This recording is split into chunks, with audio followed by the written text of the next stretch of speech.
హరే కృష్ణ. నేను మీ అమ్మమ్మని. అమ్మమ్మ ఈరోజు గోధుమ పిండి పిజ్జాతో మీ ముందుకు వచ్చారు. అయితే ఇలాంటి పిజ్జాలు బయట కూడా కొనుక్కుంటాం, కానీ అందులో ఈస్ట్, సోడా, టేస్టీ సాల్ట్, మైదా ఇలా రకరకాల ఆమ్లాలు వాడతారు. దానివల్ల పిల్లలకి అన్హెల్దీ అవుతుంది. కాబట్టి మన ఇంట్లో దొరికే వస్తువులతోనే మనం ఈ పిజ్జాను తయారు చేసుకుందాం. ముందుగా గోధుమ పిండిని 1 గంట ముందు కొద్దిగా పెరుగు, నూనె కలిపి నానబెట్టుకోవాలి.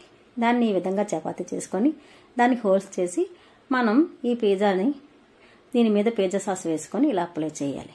తర్వాత దీని మీద మనం కొంచెం క్రీమ్ చీజ్, కొద్దిగా టమాటా ముక్కలు, కొద్దిగా క్యారెట్ తురుము, తర్వాత స్వీట్ కార్న్, ఇలాంటి క్యాప్సికమ్ అన్నీ కలిపి దాన్ని మొత్తగా కవర్ చేయాలి.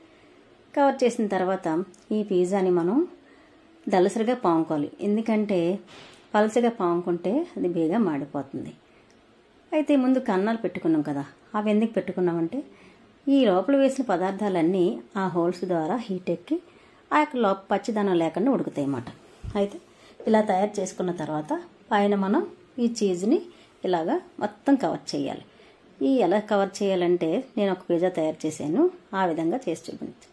ఇలా తయారు చేసుకున్నాక దీన్ని 2 ప్యాన్ల మీద కాల్చుకోవాలి. ఒక ప్యాన్ అయితే బేగా మాడిపోతుంది. అందుకని ప్యాన్ మీద ప్యాన్ పెట్టుకొని అది స్టవ్ మీద పెట్టి దీన్ని మొత్తం మూత పెట్టి కవర్ చేసేయాలి.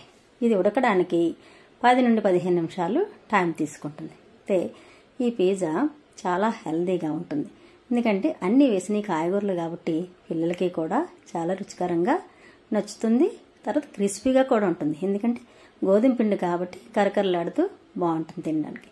ఈ విధంగా చేసిన పిజ్జాని మనం టమాటో సాస్ లేదా మయోనీస్‌తోని చేసుకొని తింటే చాలా రుచికరంగా ఉంటుంది. అమ్మమ్మ చెప్పిన ఈ గోధుమ పిండి పిజ్జా మీకు నచ్చినట్టయితే తయారు చేసుకొని రుచి చూసి చిన్న కామెంట్ పంపించండి.